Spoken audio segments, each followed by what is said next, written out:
One of the products I see a lot lately has been letterboards, so we will go ahead and try to source a letterboard. So what I'm simply going to do is I'm going to type the broadest keyword, letterboard, into Alibaba. It's literally that simple. And then I'm going to go through and I'm probably going to want to not just pick one, but I'm going to look at the prices, the ratings, obviously the transaction level, and the response rate. That's the three key things. Another thing to pay attention to is these little, these gold suppliers on the side, whether or not they have those badges. Not always 100% vital, but just something that you're going to want to pay attention to. You can clearly not source. You are sourcing. You can clearly sort through trade assurance if you'd like to definitely go with trade assurance or a gold supplier. I don't really do anything like that. I just kind of literally go through slowly and kind of pick my, my whatever manufacturers I see that are good. So if I were trying to source a letterboard, what I would do is I'd go through and I would first and foremost either get a Word document or just a normal piece of paper, and I would write all this down so I could see it kind of in front of me in my face and sort it better. That's crucial because some of these manufacturers are going to have different prices, different minimum order quantities, and so on and so forth. So this one right here looks decent. The response rate isn't that great, so we probably should stay away from them because the key with sourcing is not just the price and the minimum order quantity, which you see here is 300 sets. And they can range from, depending on how many you order, 480 to 550. But the response rate is crucial because if you with Amazon, you want to rank on your products. So just kind of touch on Amazon really fast here. If we go to a product, let's actually even just search letterboards, and I'll show you how many of them there are. That's not letterboards. There we go. Search, no. And let's just pick a random one here. This one looks like it's fairly new. This person has 7 reviews. They probably just launched relatively recently.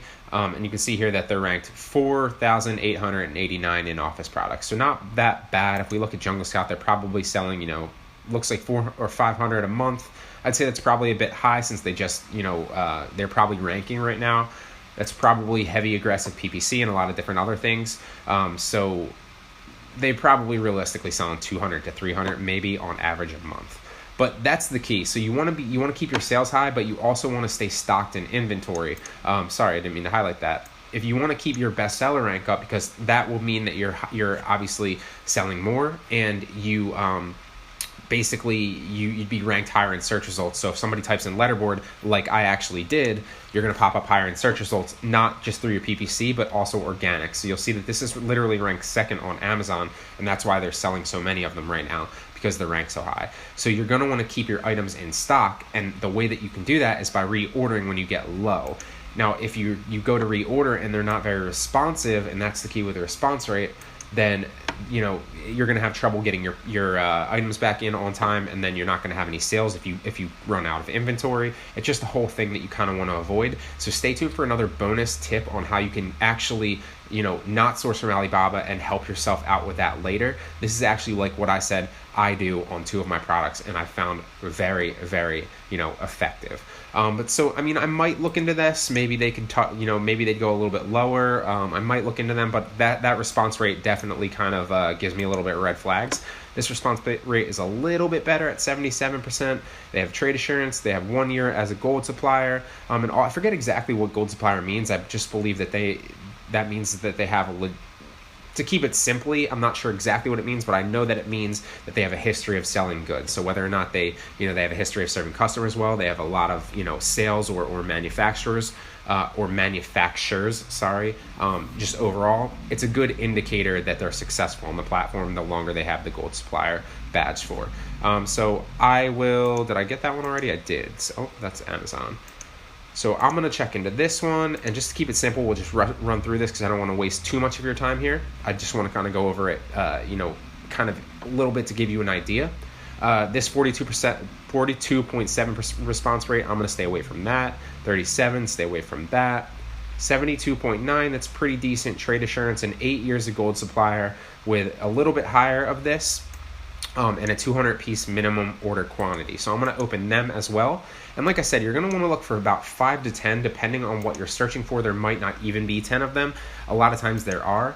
but you're going to want to source 5 to 10 and then reach out to them and kind of touch on those things. Now, like I said, this is a little bit higher here, but don't ever take this at face value. You don't want to be too greedy. You do want to negotiate, but you don't want to be too greedy, like I said. It is important to not take these at face value. So a lot of times you can negotiate a lower price. A lot of times you can negotiate a lower shipping price, whether you're doing freight on board or you're doing air. And a lot of times you can actually negotiate a lower minimum order quantity too. So the MOQ is not always what it's set at. A lot of times you don't want to take this at face value. It's important to negotiate. So I want to touch on that real fast.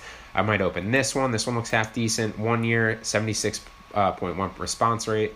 And there's trade assurance. Like I said, you're going to want to go ahead and, pick probably the best 5 to 10. There's a bunch here, Jesus.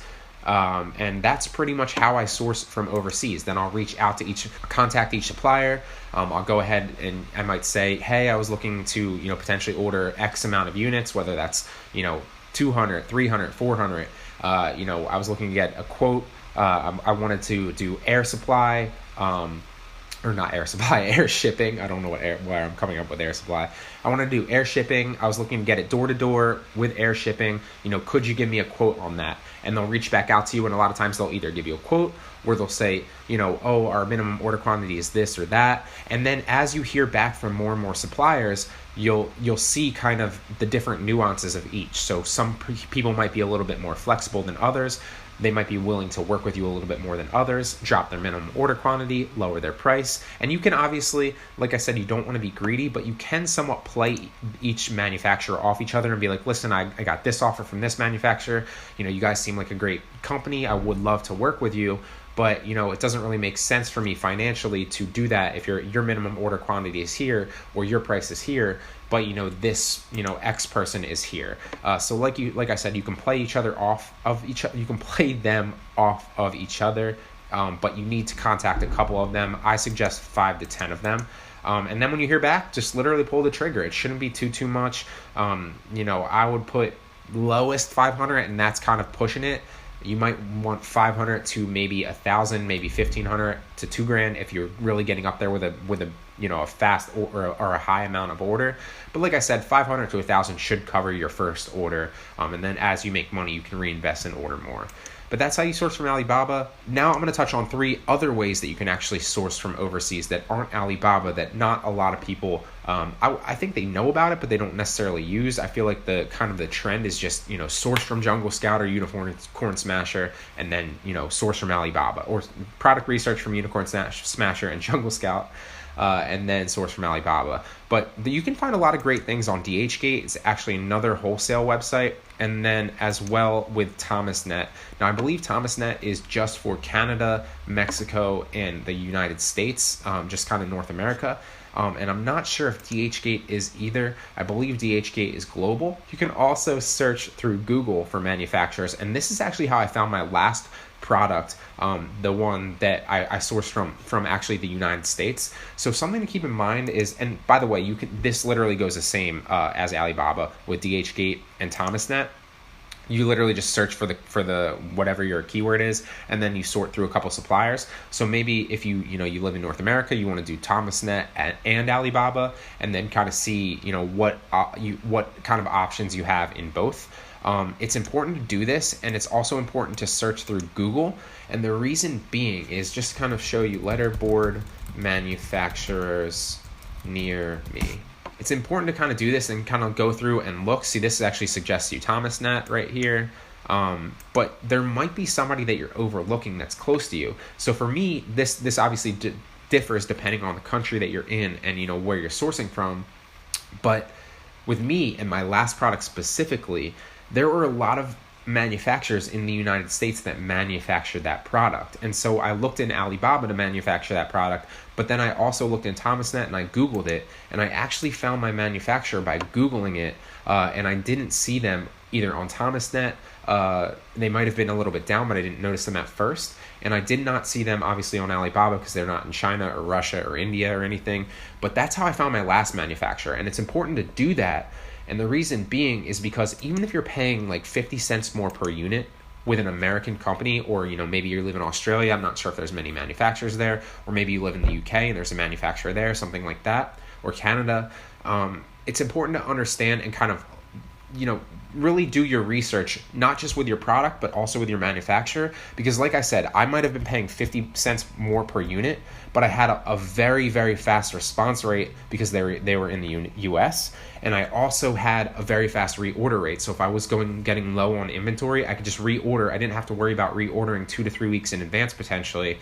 I could literally reorder a week before and then get that into the Amazon warehouses very, very fast. So that was an added benefit for me and well worth paying 50 cents more per unit. And on top of that, obviously I was dealing with American people that didn't have that kind of communication barrier there, as well as the fact that I didn't have to worry about customs or paying any of that. And obviously the majority of people from Alibaba should pay that for you. It's kind of, it goes in that cost that they'll put into when you communicate, you'll see what I'm saying. But they basically tell you, okay, this is what you're going to pay for this is what you're going to pay for that, and this is the total for everything. And most of them should cover that cost. And if they don't, I would negotiate with them to do so. Thomasnet.com. Or DHgate are the two that I suggest. And like I said, you can also Google to find manufacturers near you and kind of just sort through them. But I hope that helps you. I wanted to walk you through that today to kind of touch on the fact that you don't just have to be stranded to Alibaba. You can look around in other places. Obviously, Alibaba is probably the best, has the most manufacturers for the cheapest prices, and they all compete against each other. But it's also important to look in other places for other opportunities as well, because other people won't be using those manufacturers as much either.